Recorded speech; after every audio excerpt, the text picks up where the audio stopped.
provokasi pembangkang yang bagi saya tidak bertanggungjawab, tidak demokratik dan sengaja nak membuat huru-hara. Bila mana dia membuat perbandingan situasi di Malaysia yang semua orang tahu, pemberita tahu adalah situasi negara yang amat aman.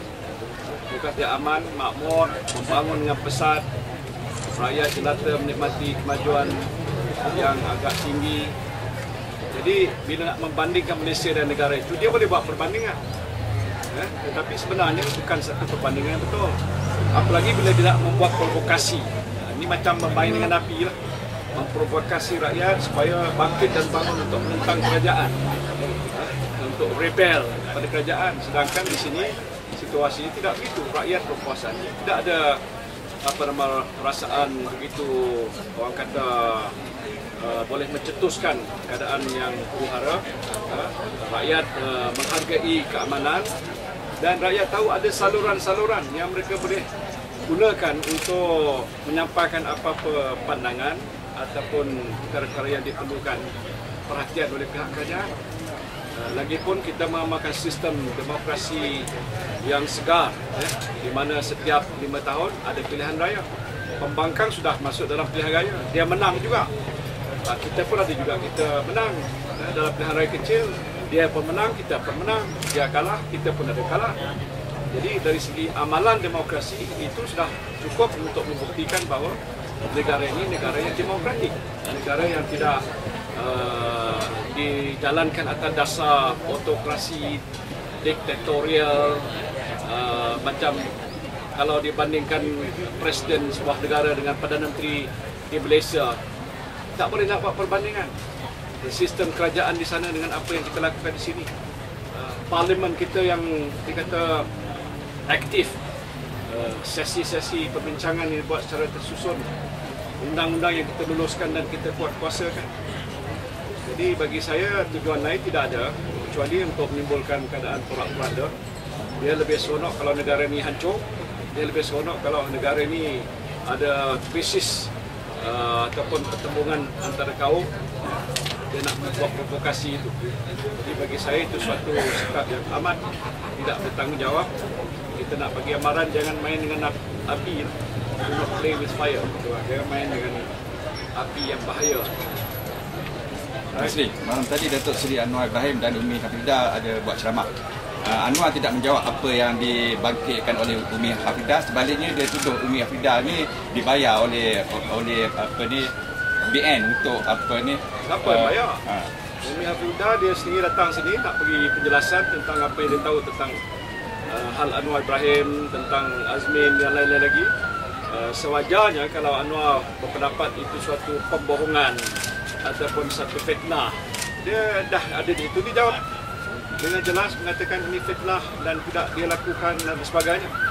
Jadi jangan kaitkan dengan kita. Kita pun tak menyebut Umi Hafidah. Dia datang untuk memberikan orang kata penerangan, ialah secara langsung tak langsung membantu kita. Tapi bukan kerana itu, kerana dia ada pengalaman, dia ada sejarah, dia ada hubung kait dari segi pertalian darah pun dengan Azmin. Jadi apa yang disebutkan pastinya ada asas-asas yang Umi Hafidah sendiri tahu. Jadi itu patut beban untuk itu pada Anwar Ibrahim. Adakah ente atau Muhammad perlu buat sesuatu untuk atas masalah yang provokasi yang boleh bagikan mungkin lama-lama betul mungkin dia akan kita bagaimana kita tahu kita ada sistem, ada pihak berkuasa yang bertanggungjawab tentang keamanan keselamatan negara. Itu sudah establish set institution yang ada. Jadi kita tahu apa yang berlaku. Tapi walaupun begitu nak memperingatkan rakyat supaya jangan kita hancurkan negara ini hanya kerana diprovokasi oleh pihak pembangkang tidak bertanggungjawab. Kita monitor, kita tahu apa yang berlaku. Detik di mana sekalipun kita tahu pasal sebuah kerajaan mesti dapat orang kata mengikuti apa perkembangan baik yang zahir ataupun yang tidak zahir. Kita mesti faham pasal kita nak jaga negara kita jangan timbul hal-hal yang boleh mencetuskan huru-hara dan sebagainya. Pasal penggunaan trace logo kerajaan negeri faham. SPR sudah arahkan pihak PAS turunkan poster tu. Tetapi kalau kita lihat di depan sempang masuk ni masih ada lagi poster yang sama. Ya, itu patut SPR harus ambil tindakan. Kalau dia dah arahkan pihak parti yang berkenaan tak bertindak, saya fikir SPR ada hak menurunkan perkara itu dan tidak membenarkan dia digunakan. Lebih lagi kalau ada jatah kerajaan negeri, yang pastinya satu kesalahan itu sudah pada pihak kerajaan negeri. Saya tahu waktu di Kelantan nampak Nik Aziz bagi duit. Saya fikir ini tipu helah lagi lah. Dan jangan kita membodoh-bodohkan rakyat. Cara dia itu macam langsung tak memberi satu periktirafan tentang kebijaksanaan rakyat untuk buat penilaian. Dan ini menunjukkan bahawa pembangkang tidak menghormati kebijaksanaan pengundi untuk membuat keputusan sendiri. Seolah dia termakan dengan pemberian itu, tidak. Yang keduanya, tanggungjawab kerajaan ini bukan hanya bukan terhenti waktu pilihan raya.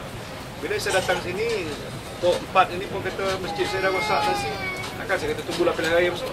Saya pun tak mungkin datang lagi sini, dah keluar lagi. Tak, saya ada peruntukan yang saya bagi. Bukan dibagi pada pengundi, ini untuk faedah am. Bukan ini untuk faedah am. Mana kita bagi pada individu, bukan masjid, Pak Imam yang masjid. Ini untuk faedah am. Jadi semua yang dibuat oleh kerajaan ialah untuk kebaikan am, bukan untuk individu-individu tertentu. Dan saya tak fikir itu ditaklifkan sebagai rasuah. Dan saya tahu pada kes-kes yang lepas pun di mana pembangkang bawa ke pihak yang berkuasa, mereka kata ini suatu tanggungjawab kerajaan. Jadi kalau saya datang sini tak boleh bantu orang miskin dan sebagainya, mana saya punya kerja terhenti pasal pilihan raya. Saya kena jalankan juga. Kalau apa? Biarlah itu sikap dia yang kita tahu lah. Itu kalau orang Felda tak bersedia untuk menerima Anwar, kerana itu kampung dia sendiri, itu hak mereka. Mungkin kerana mereka dah menyampah, tak nak tengok lagi, tak nak dengar cerita-cerita karut-marut, jadi berdosa je kan. Jadi lebih baik jangan masuk. Yang kedua, kalau disekat dan halang media, bermakna dia kata patut media mesti bebas. Dia lah champion of independence of the media, apa lagi dia kata? Ya, the freedom of the press. Jadi cakap tak semua bikin. Dia kata satu, tapi bila dia buat, dia mesti dah rasa benci dan sebagainya, bertindak seperti itu. Sebenarnya itu gambaran sebenar. Dia tak menghormati hak media dan sebab itu dia halang.